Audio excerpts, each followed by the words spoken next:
हर शहर की एक सी कहानी होती है, लेकिन कुछ गलियां ऐसी होती हैं जहां सिर्फ चीजें नहीं, चरित्र भी तले जाते हैं। ये कहानी है एक ऐसी ही गली की जहां दो दुकानें थी। एक घी में नहाई हुई और दूसरी समोसे में डूबी हुई। एक तरफ सोहन लाल, जिसकी दुकान में घी ज्यादा और सच्चाई कम थी, और दूसरी तरफ रघुनाथ, जिसके समोसे छोटे थे पर ईमानदारी बड़े साइज की थी। जहाँ एक आदमी पेट भर के पैसा खा रहा था और दूसरा आदमी पैसे के बदले लोगों का पेट भर रहा था।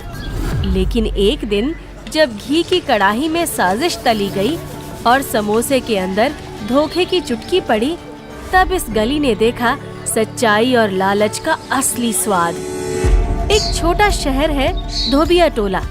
सुबह 9 बजे पुरानी हाट बाजार की गलियों में एक पतली सी गली में, जहां दो दुकानें आमने सामने हैं, एक सोहन लाल घी भंडार और दूसरा रघुनाथ समोसे वाला।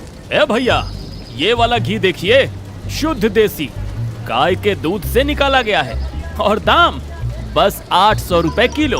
800? इतना महंगा? ये तो बहुत ज्यादा है। असली वाला है कहाँ? ये तो 60 रुपए का डालडा है, नाम बदला है बस। जी मालिक, आप दिमाग से बिजनेस करते हैं। और देखिए वो रघुनाथ को दिल और ईमानदारी से अपना घाटा करता है। सोहन लाल और गोकुल दोनों ही ठहाके लगाकर हंसते हैं। ऐसा क्या है आपके घी में? खा कर देखो, तब पता चलेगा कितना बढ़िया घी है। ऐसा घी कहीं भी नहीं मिलेगा। वो ग्राहक घी खरीद लेता है। धीरे धीरे और लोग भी घी खरीद लेते हैं। दूसरी तरफ, भैया समोसा खाओ, शुद्ध देसी घी का, और भाव वही 10 रुपए। जो खाएगा वही दोबारा आएगा। भैया, ये बचा हुआ घी का क्या करें? फेंक दे छोटू, ग्राहक का पेट है, खिलौना नहीं। दूषित घी मतलब धोखा, और हम धोखा नहीं करते। नगर निगम ऑफिस में इंस्पेक्टर बम भोले शुक्ला की एंट्री होती है। अबे, ये सोहन लाल की दुकान की 5 शिकायतें आई हैं। नकली घी, पेट दर्द, खुजली तक। अब की बार सबूत लेके ही छापा मारूंगा। हाँ भौकाल भैया, तैयार रहिए, इस बार बड़ा हाथ मारना है। जी, आप चिंता मत कीजिए, मैं पूरी तरह से तैयार हूँ। रात 9 बजे सोहन लाल के गोडाउन में, जहाँ धुआं, स्टील और ड्रम डिब्बे की लाइनें हैं, एक आदमी आता है। उसका चेहरा ढका हुआ होता है। सामान पहुंचा दूं? हाँ हाँ, और ध्यान रहे, नकली घी डाल देना, असली दिखना चाहिए बस। रहस्यमय आदमी हंसता है और चला जाता है। भीषण गर्मी है, लोग छांव ढूंढ रहे हैं। रघुनाथ समोसे की दुकान समेट रहा है। तभी सोहन लाल की दुकान पर एक बड़ी कार आकर रुकती है। कार से उतरते हैं पांडे जी, मोहल्ले के मशहूर केटरिंग ठेकेदार। सोहन लाल भाई, कहाँ हो? बड़ा काम है, बाहर आओ जरा। अरे पांडे जी, चरण स्पर्श। अब इतना गर्मी में आ गए, कहिए क्या सेवा करूं? देखो भाई, अगले हफ्ते शर्मा जी के बेटे की शादी है। 1500 लोगों का खाना और मिठाइयाँ भी मुझे ही बनवानी है। 2.5 क्विंटल घी लगेगा। वाह, मतलब समझो ये महीना बम पर गया। लेकिन एक बात है पांडे जी, असली घी में तो लागत ज्यादा बैठेगी। अरे बाबा, शादी में स्वाद चाहिए, असलियत नहीं। तुम्हारा घी ऐसा होना चाहिए कि खुशबू से ही लोग समझें कि देसी है, चाहे हो या ना हो। समझ गया पांडे जी, आप बस चिंता मत करिए। मिलावट में भी मिठास, यही तो हमारा नारा है। पास ही रघुनाथ ये सब सुन रहा होता है। वो धीरे से अपने बर्तन साफ करता है और पास आकर बातचीत में कूदता है। पांडे जी, अगर समोसे आपको बिना मिलावट के चाहिए तो एक बार मेरी तरफ भी देख लीजिए। रघुनाथ भैया, आप तो अच्छे इंसान हैं, लेकिन शादी में स्वाद और रंग चाहिए। आपकी सच्चाई वहाँ कौन पूछेगा? सच्चाई से पेट नहीं भरता रघुनाथ जी, ग्राहक को चटकारा चाहिए। एक दिन यही चटकारा गले की हड्डी बन जाएगा, याद रखिएगा सोहन लाल जी। तब की तब देख लेंगे भैया। शादी का दिन आता है। शर्मा जी के फार्म हाउस में रात 9 बजे बैंड बज रहा है। लोग नाच रहे हैं। पांडे जी का सारा खाना परोसा जा रहा है। मिठाई की टेबल पर भीड़ लगी है। वाह, क्या रसगुल्ले हैं, घी की महक ही अलग है। अरे भाई, यही असली स्वाद है। लेकिन 2 घंटे बाद, हाय राम, पेट में कुछ गड़बड़ लग रही है। हाय हाय, मर गई। एक बच्चा उल्टी करता है। कुछ और मेहमान भी बदहजमी की शिकायत करने लगते हैं। अफरा तफरी मच जाती है। एम्बुलेंस बुलाई जाती है। शादी का जश्न अस्पताल के बाहर मातम में बदलता है। पुलिस आती है। किसने ये मिठाइयाँ बनवाई? कहाँ से आया घी? सोहन लाल की दुकान से, वो सामने वाली गली में। अगली सुबह मोहल्ले में और लोगों की भी तबीयत बिगड़ जाती है। लोग हंगामा करते हैं। घी खरीदा था सोहन लाल से। मेरी तो आंतें बज रही हैं। मारो, बंद करो दुकान। ये आदमी लोगों को जहर खिला रहा है। मारो इसे, मारो, बंद करो दुकान। सोहन लाल छिपने की कोशिश करता है, लेकिन भीड़ उसे घेर लेती है। तभी रघुनाथ आता है और भीड़ को रोकता है। भाइयों, हिंसा मत करो। सबूत के बिना किसी को दोषी मत ठहराओ। इंस्पेक्टर को बुलाओ। थाने में सोहन लाल, अब पकड़े गए ना तुम्हारे खेल। कहाँ से आता है ये घी? मैंने कुछ नहीं किया। घी असली है, बस थोड़ा मिलावट है। थोड़ा सा। अबे तू बोलेगा या हम सच्चाई घी में डुबो के निकालें? मीडिया तक ये बात पहुंच जाती है। न्यूज एंकर सोहन लाल की दुकान के बाहर रिपोर्टिंग करती है। घी के नाम पे जहर। सोहन लाल घी भंडार पर पड़ा छापा। 500 किलो नकली घी जब्त। न्यूज एंकर रघुनाथ के पास आती है। आप इस बारे में क्या कहना चाहते हैं? सोहन लाल आपकी दुकान के पास इतना बड़ा फ्रॉड कर रहा था। ईमानदारी में मीठा स्वाद है। लालच का फल हमेशा कड़वा ही होता है। सोहन लाल ये नहीं समझ पाया। रात होती है और रहस्यमय आदमी फिर आता है। इस बार समोसे की दुकान के पास। रघुनाथ, अब तेरा भी नंबर है। बहुत ईमानदारी दिखा ली। वो दुकान के घी में कुछ डालता है। सुबह होती है। ग्राहक समोसे खरीदते हैं, पर समोसे खाने के बाद उनकी तबीयत बिगड़ जाती है। ग्राहक चिल्लाते हैं। उनका समोसा खाने से पेट दर्द शुरू होता है। रघुनाथ, तुम्हारे समोसे से हम बीमार पड़ गए। क्या? ये कैसे हो सकता है?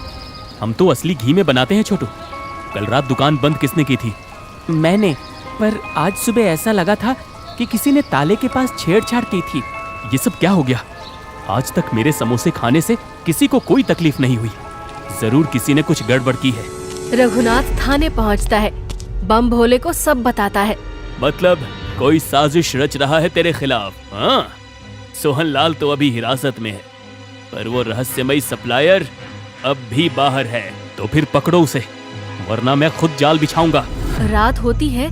समोसे की दुकान पर कैमरा सेटअप किया जाता है। रघुनाथ वॉच पर बैठता है। करीब रात 2:45 बजे एक रहस्यमयी आदमी फिर आता है, डिब्बा हाथ में लिए। अबे रुक, तेरा असली चेहरा दिखा। आदमी का चेहरा खुलता है। वही इंस्पेक्टर का पुराना साथी भौकाल भैया। अरे भाई, हमसे क्या दुश्मनी थी तुम्हारी? तुझसे क्या दुश्मनी थी? तू हर हफ्ते हमें कट नहीं देता था ना? सोहन लाल देता था। बम भोले भी पहुंच जाता है और भौकाल के कंधे पर हाथ रखता है। अबे, तुझ पे पहले से ही शक था। मुझे पता था कि कोई अपना ही मिला हुआ है। अब तू भी अंदर होगा बेटा। पर मैं तो आपका आदमी हूँ सर। लेकिन काम तू सोहन लाल के लिए करता है। उसी ने तुझे रघुनाथ को फंसाने के लिए कहा था ना? रिश्वत लेता है। तुझे तो लंबी सजा होगी। 2 दिन बाद सुबह 9 बजे सोहन लाल की दुकान अब बंद है। उस पर लाल सील लगी है। मोहल्ले में चर्चा है बस एक ही बात की, भैया रघुनाथ ही सच्चा निकला। भैया, अब तो पूरे मोहल्ले में आपका ही नाम है। नाम से नहीं, काम से पहचान बनती है। तभी एक सफेद SUV गाड़ी रुकती है। उतरते हैं मिस्टर अग्रवाल, एक बड़ा FMCG बिजनेस चलाने वाला व्यक्ति। साथ में एक लड़की रिया, उनकी बेटी, जो मार्केटिंग की हेड है। ये रघुनाथ कौन है? जी, मैं ही हूँ। नमस्कार। हम लोग आपके बारे में बहुत सुन चुके हैं। सोशल मीडिया पर आपकी ईमानदारी वाले इंटरव्यू वायरल हो चुके हैं। कौन सा इंटरव्यू? मैं तो सिर्फ समोसे बेचता हूँ बहन जी। शुद्ध समोसे वाले भैया टाइटल के नाम से। असल में हम एक नया ब्रांड लॉन्च कर रहे हैं, ईमानदार स्वाद। हम चाहते हैं कि आप हमारे ब्रांड एम्बेसडर बने। लेकिन मैं तो बस समोसे तलता हूँ। यही तो हमें चाहिए, एक ऐसा चेहरा जो प्रचार नहीं करता बल्कि ईमानदारी से जीता है। हम आपको एक छोटा सा समोसे वाला ब्रांड बनाना चाहते हैं, रघुनाथ समोसे।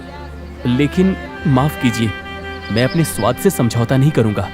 ना मिलावट, ना झूठा वादा। आपके जैसे लोगों की ही तो जरूरत है हमें। 1 महीने बाद रघुनाथ समोसे का नया स्टॉल ब्रांडिंग के साथ सबको नजर आता है।